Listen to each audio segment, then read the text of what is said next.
Actes des Apôtres, chapitre 4.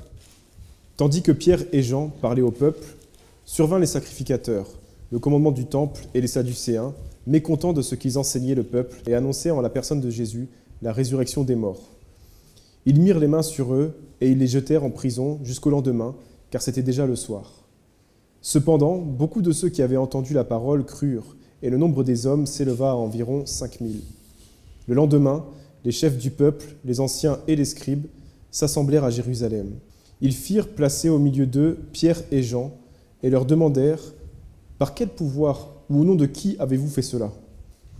Alors Pierre, rempli du Saint-Esprit, leur dit « Chefs du peuple et anciens d'Israël, puisque nous sommes interrogés aujourd'hui sur un bienfait accordé à un homme malade, afin que nous disions comment il a été guéri, sachez-le tous, et que tout le peuple d'Israël le sache, c'est par le nom de Jésus-Christ de Nazareth que vous avez crucifié et que Dieu a ressuscité des morts. C'est par lui que cet homme se présente en pleine santé devant vous. Jésus est la pierre rejetée par vous qui bâtissez et qui est devenue la principale de l'angle. Il n'y a de salut en aucun autre, car il n'y a sous le ciel aucun autre nom qui ait été donné parmi les hommes par lequel nous devions être sauvés. » Lorsqu'ils virent l'assurance de Pierre et de Jean, ils furent étonnés, sachant que c'étaient des hommes du peuple sans instruction, et ils les reconnurent pour avoir été avec Jésus. Mais comme ils voyaient là, près d'eux, l'homme qui avait été guéri, ils n'avaient rien à répliquer. Ils leur ordonnèrent de sortir du Sanhédrin, et ils délibérèrent entre eux, disant « Que ferons-nous à ces hommes ? Car il est manifeste pour tous les habitants de Jérusalem qu'un miracle signalé a été accompli par eux, et nous ne pouvons pas le nier. Mais, afin que la chose ne se répande pas davantage parmi le peuple, défendons-leur avec menace de parler désormais à qui que ce soit en ce nom-là. » Voilà. Ces gens-là, vous êtes témoins, frères, nous sommes en train de lire ensemble. Eux-mêmes, ils sont d'accord que le miracle qui vient de se faire, un paralytique, il est guéri. Ils sont conscients qu'il y a la puissance de Dieu derrière. Et bien aimés, les gens du monde des ténèbres, ils sont conscients. Ils voient les transformations, ils voient des choses.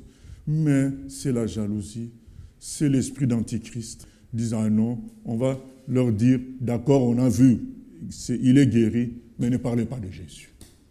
Vous savez, quand Esther Gulshan, qui était musulmane, qui était infirme depuis l'âge de 2 ans, avec des membres atrophiés, quand Jésus lui est apparu à l'âge de 19 ans, ses membres ont grossi.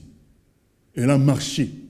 Quand elle dit à ses membres de famille, puisqu'elle était musulmane, Jésus m'est apparu, il m'a guéri, ils lui ont dit, nous sommes contents pour toi que Jésus t'ait guéri, mais ne dis pas aux voisins que c'est Jésus qui t'a guéri. Dieu nous a prévenus qu'il y aura un complot des peuples, des humains contre le nom de son Fils.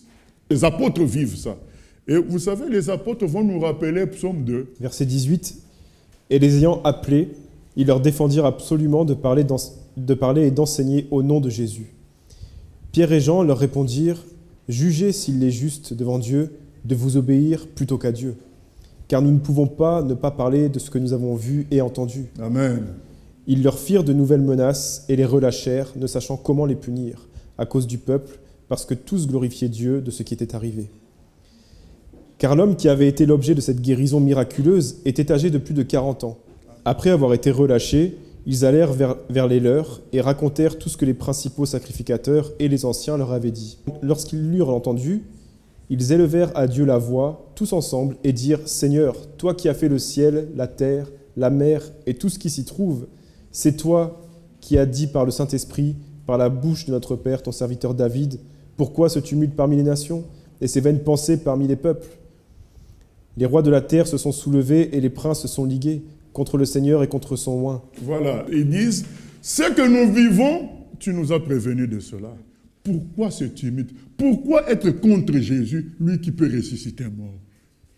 En quoi ça t'embête, toi, lui qui te promet le ciel? Même Dieu ne comprend pas comment, pourquoi. C'est de l'orgueil gratuit. Pose la question aux gens de ta maison, mais pourquoi vous êtes contre Jésus? Expliquez. Il n'y aura pas d'explication. Manipulé par les forces des ténèbres, manipulé par le complot. Verset 27. « En effet, contre ton saint serviteur Jésus, que tu as oint, Hérode et Ponce Pilate se sont ligués dans cette ville avec les nations et avec les peuples d'Israël pour faire tout ce que ta main et ton conseil avaient arrêté d'avance. Et maintenant, Seigneur, vois leurs menaces et donne à tes serviteurs d'annoncer ta parole avec une pleine assurance, en étendant ta main pour qu'ils se fassent des guérisons, des miracles et des prodiges par le nom de ton saint serviteur Jésus. Quand ils eurent prié, le lieu où ils étaient assemblés trembla, et ils furent tous remplis du Saint-Esprit, et ils annonçaient la parole de Dieu avec assurance. Amen, amen. Ils disent au Seigneur, voilà, ce que tu avais prophétisé par David, nous sommes en train de vivre. Alors pour tenir, Seigneur, remplis-nous d'assurance.